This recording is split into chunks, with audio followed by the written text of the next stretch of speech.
Ready? And 3, 2, 1, tingin diretso. One more po, one more.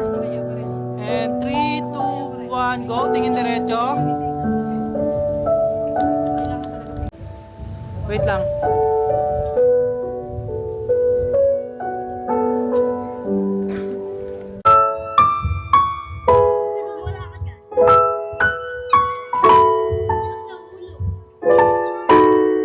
Ladies and gentlemen, behold,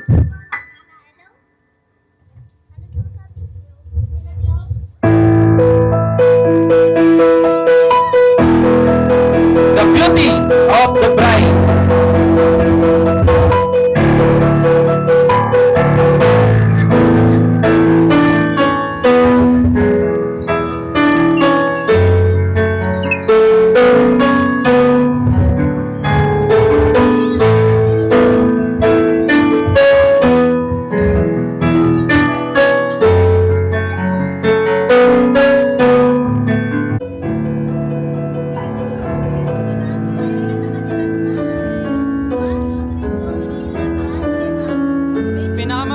Pinakamabagal na kaya mo.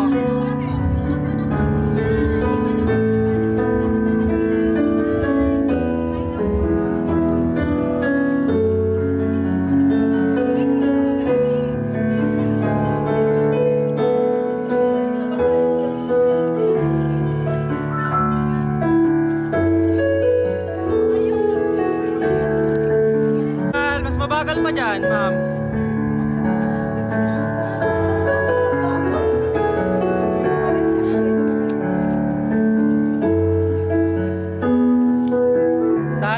Dahan-dahan pa, mas mabagal pa, ma'am. Sige lang, dahan-dahan lang, dahan-dahan.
Ako po. Lumapit ka na, tapos mag-bless ka muna. Tapos, Boto po.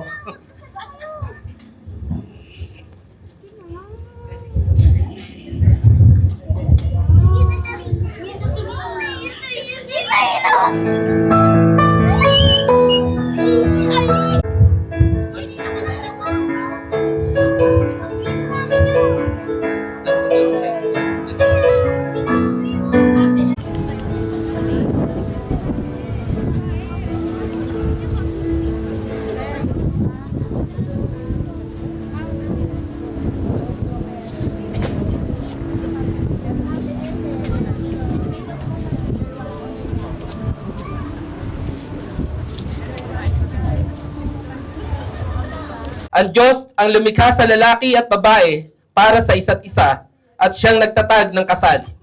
Sa presensya ng kapangyarihan ni Jesus, sinaksihan niya ang unang kasalan sa Kana at sa pamagitan ng pagkamatay ni Jesus sa krus, ipinakita niya ang Jim and Bianca.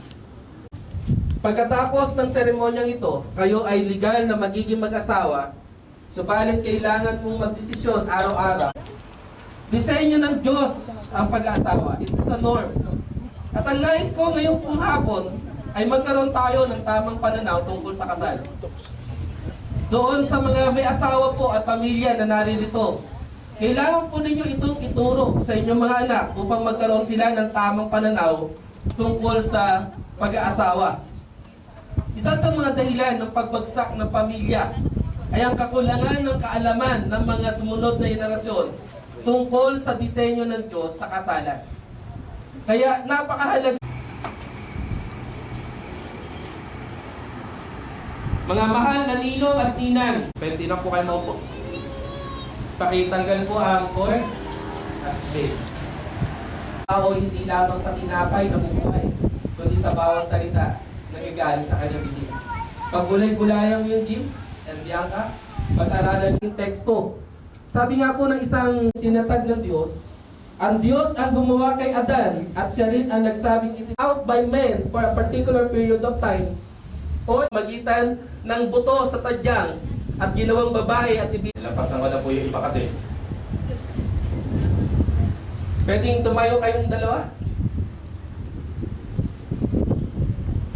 Bitawan mo na yung bouquet. Magharap, mahawak sa kanan ang kasal sa harapan ng Panginoon. Una, marriage sa ang tao, bibigyan ko siya ng isang angkop na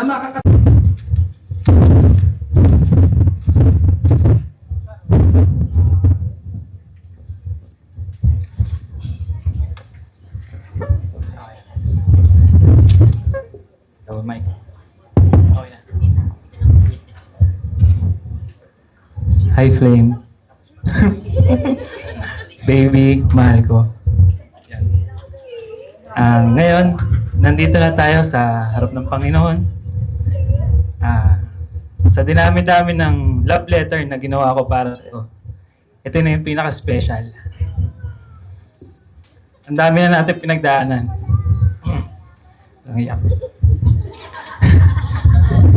Iyakin na. Ang dami natin pinagdaanan. Hanggang sa hindi na natin namalayan, 10 years na pala yun.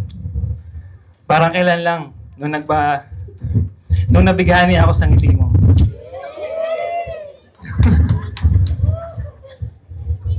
Sabi ko sa sarili ko, gusto ko lang maging kaibigan. Pero habang kausap na kita, hindi ko na namalayan. Nagkaibigan na pala. Sobrang saya ko kausap ka. Yung tipong tayong dalawa, habang nag-uusap lang sa cellphone, na hindi nag-expect ng kapalit. Ayun, so hanggang makaramdam ako ng kaba at hindi ko ma-explain yung saya sa araw-araw nating magkasama. Hanggang na-realize ko, ito na pala yung panalangin ko kay Lord, yung wagas na pag-ibig. Masaya ako sa lahat ng mga nangyayari sa atin. Kahit hindi perfect ang bawat araw, andyan ka palagi para pagaanin lahat. Thank you for loving me despite my flaws and imperfection. Salamat sa pagpapatawad, walang sawang pag-unawa. Pinapangako ko sa iyo na hindi ka mag-iisa. Ipaparamdam ko sa iyo kung gaano ka kahalaga. Hindi mo na mararamdaman na hindi ka favorite.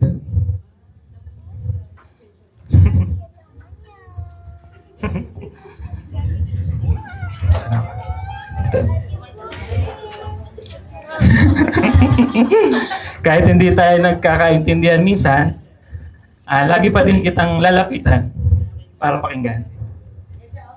Ito yung, ako yung magiging sandalan mo at habang buhay na magiging kakampi. Habang buhay na kakampi sa'yo. Sabi ko nga sa'yo, hindi ko ma-imagine ang buhay na wala ka. Kaya nga wala ka ng kawan.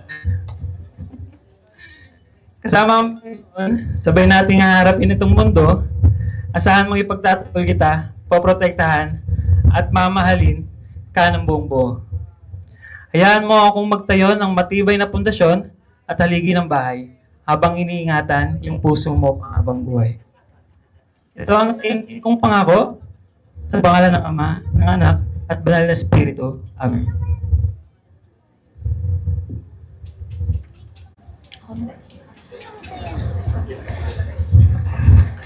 Mahal kong Jim, sa wakas, nandito na tayo.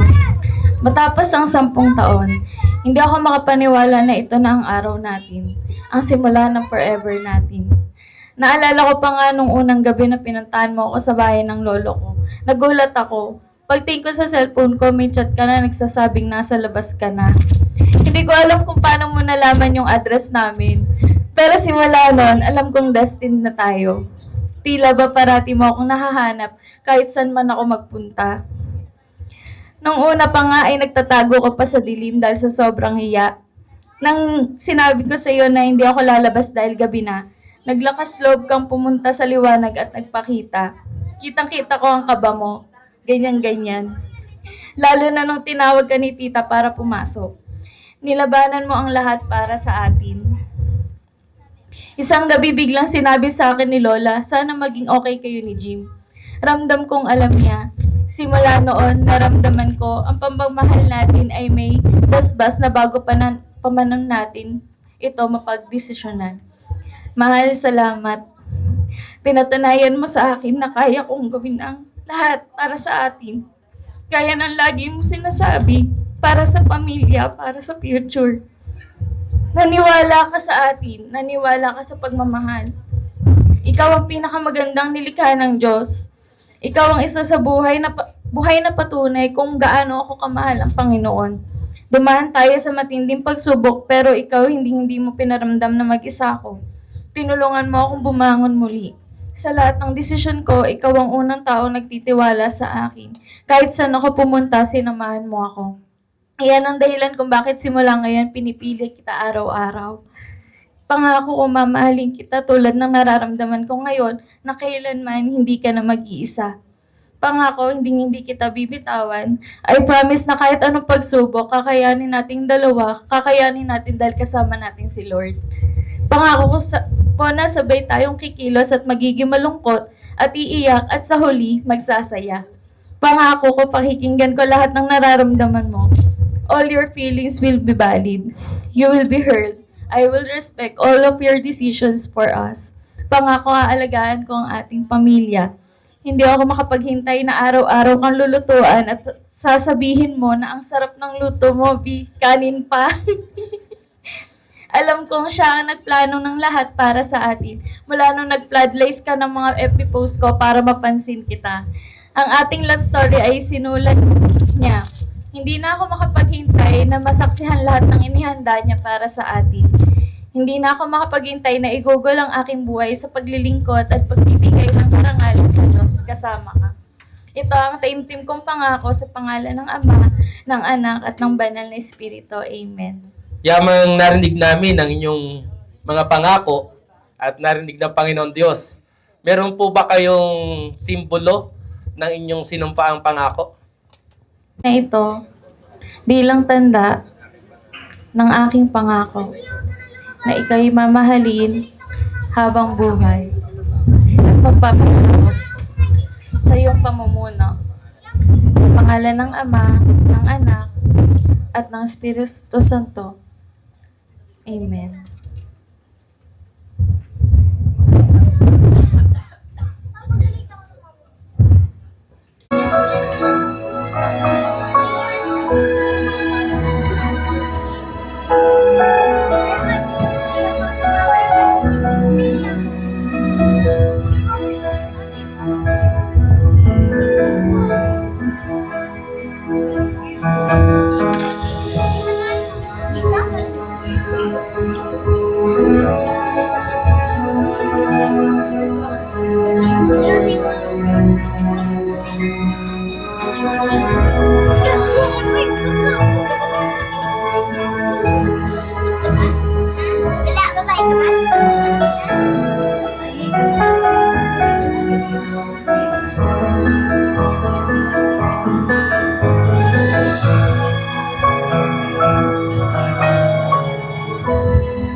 Ang ilaw sa gitna ay sumisimbolo sa Panginoon.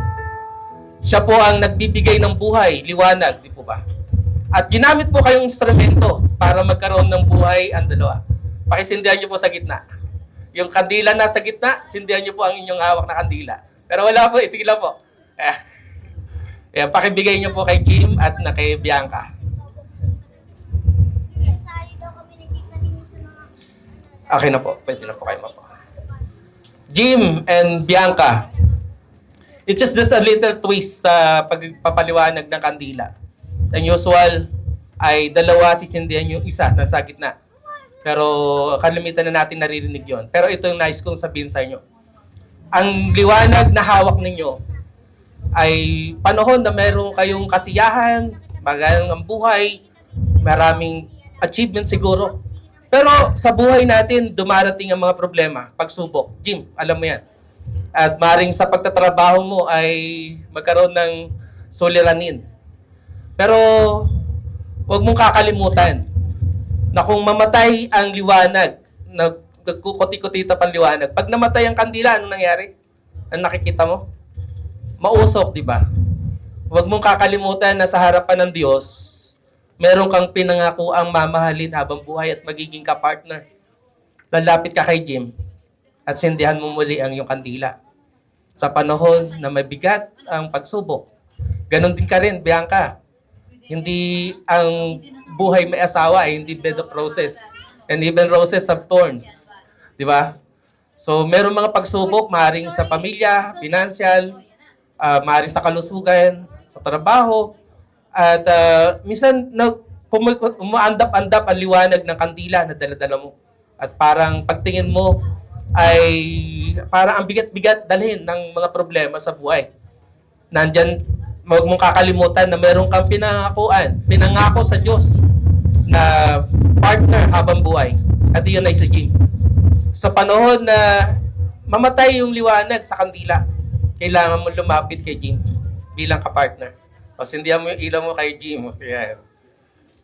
Pero kung halimbawa, pareho kayong sinubok ng panahon, parehong ang dilim-dilim ng inyong dinaraanan, parang pagtingin mo kay Bianca, parang walang pag-asa. Parang wala kang liwanag nakikita. Pumaring kay Bianca, pagtingin mo kay Jim, parang durog na yung puso mo. Baka minsan nagka-third party, no? So, ibig sabihin, nagkaroon ng problema kayong pareho. So, wala parehong liwanag nangyayari. Puro usok, dilim ang nangyayari. Huwag niyong kakalimutan na nangako kayo sa harapan ng Diyos. At dahil ang Diyos ang liwanag, sinabi ni Jesus, I am the light of the world. At siya rin ang tutulong sa inyo na pag-alabin muli ang pag-ibig niyo sa isa't isa. Huwag niyong kakalimutan lumapit lagi sa Panginoon Diyos. Ang pagsasama ng mag-asawa na si Kristo ang sentro ay magiging matatag at matibay. Tandaan niyo po mabuti yan. Bitawan niyo na. Pakilagay. Yan, bibigyan po natin ng pagkakataon na magpasalamat si Bianca at si Jim sa kanilang parents po. Ma, thank you sa lahat sa pag-aalaga sa amin ni Papa. Nasa kaman. Thank you po. Sa pagpapalaki na maayos, ngayon mag-aasawa na ako. Babaunin ko yung aral na binigay niyo po sa amin. Sa akin, sa pagpapalaki niyo sa akin. Ayun po. Maraming salamat.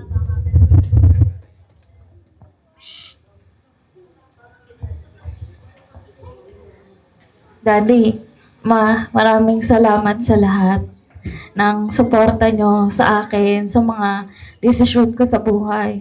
Hindi kayo naniwala kayo sa akin.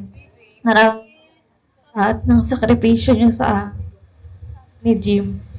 I love you.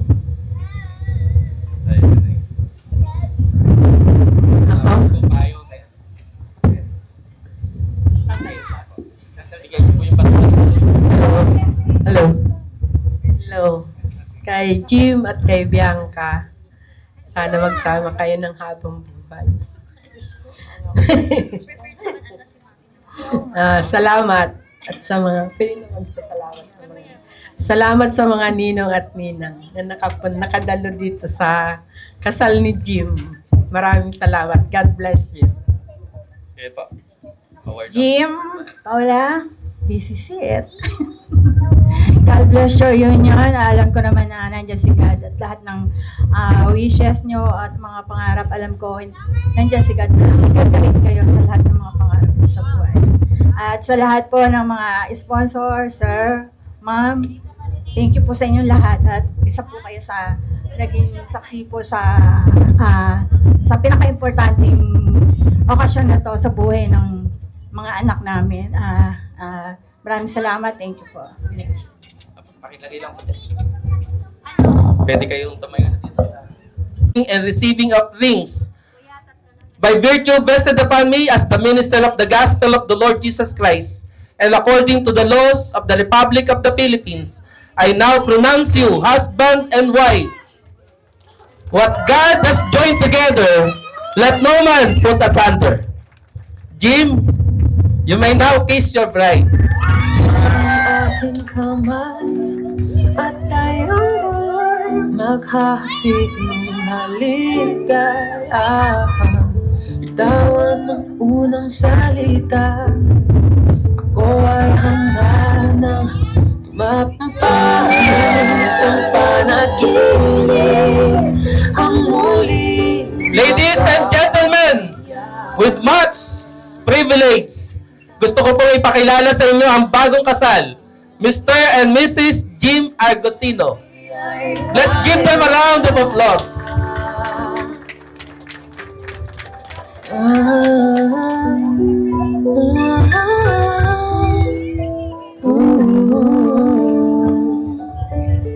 Nakita Jim, you may now kiss your bride.